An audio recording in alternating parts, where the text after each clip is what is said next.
On June 19th, 2007, roughly 2 years ago, when Mike Bloomberg changed his voter enrollment and became an unaffiliated voter, an independent, I think that he was being true to himself and to the road that he had been traveling for a very, very long time, in my opinion.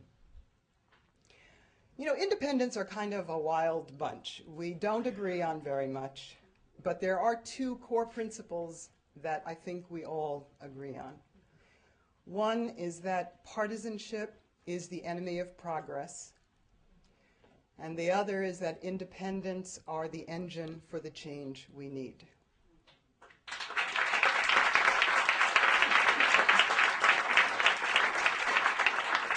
So it is with a tremendous amount of pride and pleasure that I bring before you this afternoon a fellow independent and the mayor of New York City, Michael Bloomberg.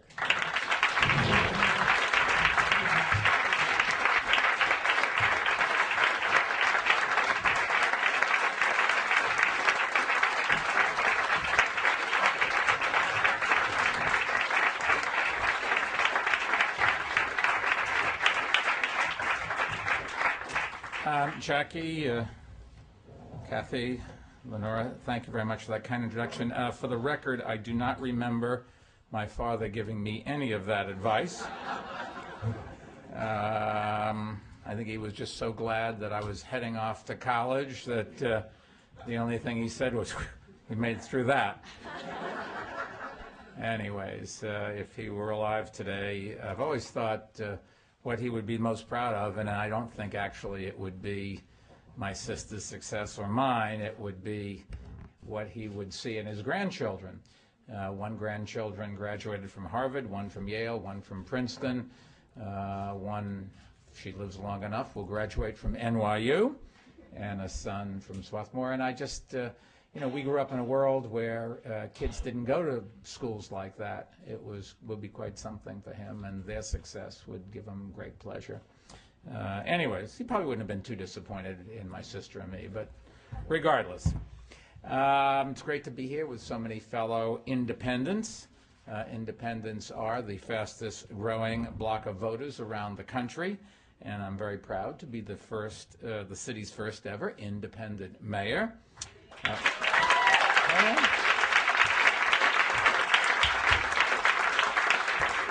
In all fairness, I have been a Democrat, I have been a Republican, and I really respect both parties, but I've never believed that any party has a monopoly on truth or good ideas, nor have I ever been a part of a party or read about a party where I agree with everything that they stand for.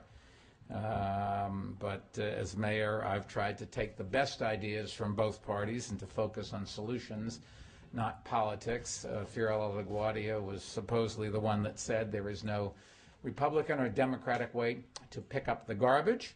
And given our great sanitation, and it's Teamsters Union 831, 832, 831. They do a great job, and they do it in all neighborhoods, although one time, for those of you from Staten Island, I've got to tell you this story. The head of the sanitation department, a guy named John Doherty, who has held every rank in the sanitation department from the bottom all the way up to the top, and he's been at the top twice. And I actually have Police Commissioner Kelly has done the same thing, all from the top to the bottom, and been at the top twice. And our Parks Commissioner, I wanted to say, has held all ranks in the Parks Department, but unfortunately he was so smart he skipped over one. So we've had 2 or 2.5 that have done that. Anyways, Doherty, one time I saw him in the middle of a snowstorm. I got off the subway down on the Lex down next to City Hall, and as I'm schlepping through all the snow and the slush, the horn blows, and I look over, and there's an SUV, and he rolls down the window, and it's John Doherty. And I said, John, how are we doing in cleaning the streets? If you remember, after John Lindsay, the first test of any mayor is, can they keep the streets clean in a snowstorm? And at the first snowstorm we had after I became mayor, the press was ready to kill me if, God forbid, there be one piece of snow on one street out of our 6,000 miles of streets that we have in this city. Anyways, I got through that. But this time, Doherty was leaned out the window. I said, John, how are the roads? And he said, In front of my house on Staten Island, it's clean. I said, oh, great. Anyways, I don't know what John Doherty's party affiliation is, if he has one. I have, in all fairness, in all of the times, all the people I've appointed, I have never asked anybody what party they are in or if they're in any party. It just didn't seem to me to make any difference. All I care about is, are the best person we can get to do the job.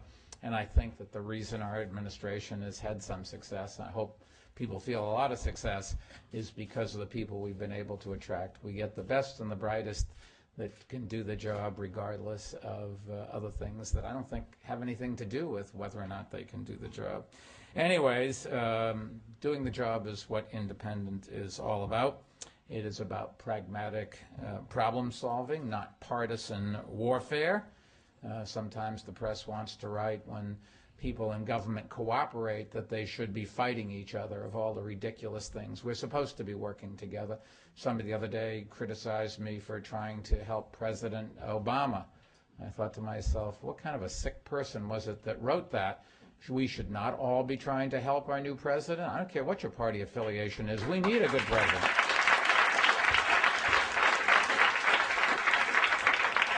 When I became a Republican, I didn't change my beliefs or who I was, nor did I change them again when I became an independent. I've always been nonpartisan, and I've always been open to good ideas from everyone. I've never had that feeling that if I didn't invent it, if it wasn't my idea, I shouldn't adopt it. I would change instantly. I hope people come up with better ideas than I have and bring them to me so that I can adopt them. That's exactly what good government's all about. That's exactly what developing your own views and yourself is all about. That's what being a good parent is all about. Working together and always being flexible and willing to change, and when there's a better idea, adopt it, and when it's not a better idea, don't adopt it.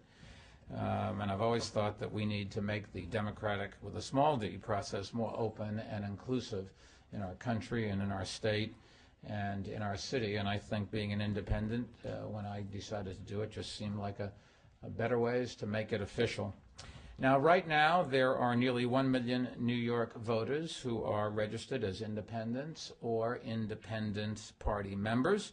That's more than 1 in 5 voters, 1 in 5, and it is a growing block. But as everyone here knows, if you're a voter who wants to work at a polling site on Election Day, just to give you one example of partisan politics, you have to get appointed by a Republican or Democratic district leader. Now, I've always wondered why any voter should be forced to register with a particular party in order to work at the polls or sign a petition or vote in an election that determines the outcome of nearly every single office in the city. And the answer I've concluded, as I'm sure you have, is they shouldn't. No voter should ever be denied the right to fully participate in the democratic process. There's a word for it. It's called disenfranchisement. One of the longer words, which if you think I could spell, I probably could not. But what I do know about it is it certainly flies in the face of a core American value, and that is equal rights for all voters, no exceptions. Now, we haven't reached that goal yet here in New York, but we're not giving up. Securing equal rights for independent voters is not going to be easy. If you remember back to 2003, when the entire political establishment lined up against nonpartisan elections. Nonpartisan elections would have opened up the political process, increased voter participation, and increased competition.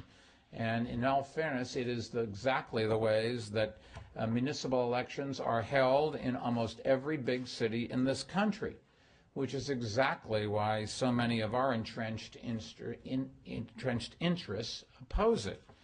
But by expanding voting rights, we have to keep focusing on fighting, and we all know that it's not going to happen without a struggle. If you just take a look at history, every major voting reform that we've ever had in this country took years to achieve, or decades.